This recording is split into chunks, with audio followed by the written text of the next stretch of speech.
एक देश एक चुनाव में फायदा या नुकसान। मोदी सरकार एक देश एक चुनाव क्यों चाहती है? लागू करने से पहले करने होंगे मोदी सरकार को ये काम। भारत में एक देश एक चुनाव पर एक बार फिर बहस तेज हो गई है। आगामी 18 सितंबर को संसद का विशेष सत्र बुलाए जाने के बाद कई तरह के कयास लगने लगे हैं। एक साथ लोकसभा चुनाव और विधानसभा चुनाव कराने का प्रस्ताव लाए जाने की चर्चा सबसे ज्यादा चर्चाओं में है। शंका जताई जा रही है कि मोदी सरकार एक साथ चुनाव करवाने की दिशा में आगे बढ़ सकती है। खुद प्रधानमंत्री मोदी कई बार इसकी वकालत कर चुके हैं। उनका मानना है कि इससे चुनावी मोड में रहने वाली सरकारों को 5 साल तक काम करने का मौका मिलेगा। अब कई तरह के सवाल भी उठ रहे हैं कि क्या एक साथ चुनाव संभव है, इससे क्या फर्क पड़ेगा, क्या कानून इसकी इजाजत देता है। आइए समझने का प्रयास करते हैं सभी महत्वपूर्ण बिंदुओं को। वन नेशन वन इलेक्शन को लेकर बहस शुरू है और इसके फायदे और नुकसान गिनाए जा रहे हैं। लेकिन इस व्यवस्था के तहत पहले भी 4 बार चुनाव हो चुके हैं। आज़ादी के बाद 1952 में पहला चुनाव भी इसी व्यवस्था के तहत हुआ।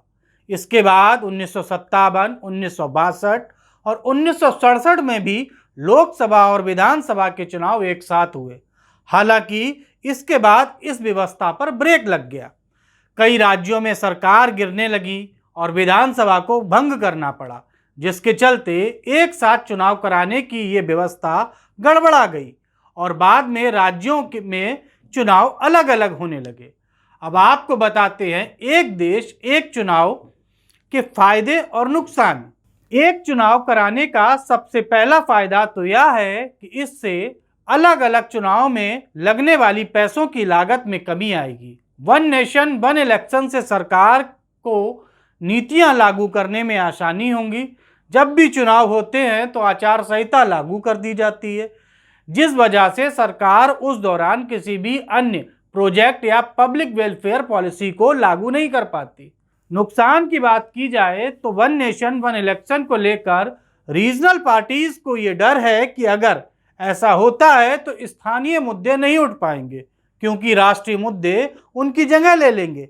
ये भी कहा जाता है कि अलग अलग समय पर चुनाव होने के कारण जनप्रतिनिधियों को लगातार जवाबदेह बने रहना पड़ता है। कोई भी पार्टी या नेता एक चुनाव जीतने के बाद निरंकुश होकर काम नहीं कर सकते। किसी न किसी चुनाव का सामना करने के कारण राजनीतिक दलों की जवाबदेही लगातार बनी रहती है। भारत की बड़ी जनसंख्या है और चुनाव के लिए आवश्यक संसाधनों का हवाला देते हुए एक साथ चुनाव कराना चुनौतीपूर्ण बताया जाता है। राजनीतिक दलों की राय भी इस मसले पर बटी हुई है। ऐसे में लंबे समय से इस पर चर्चा हो रही है कि क्या ये सारे चुनाव एक साथ करवाए जा सकते हैं।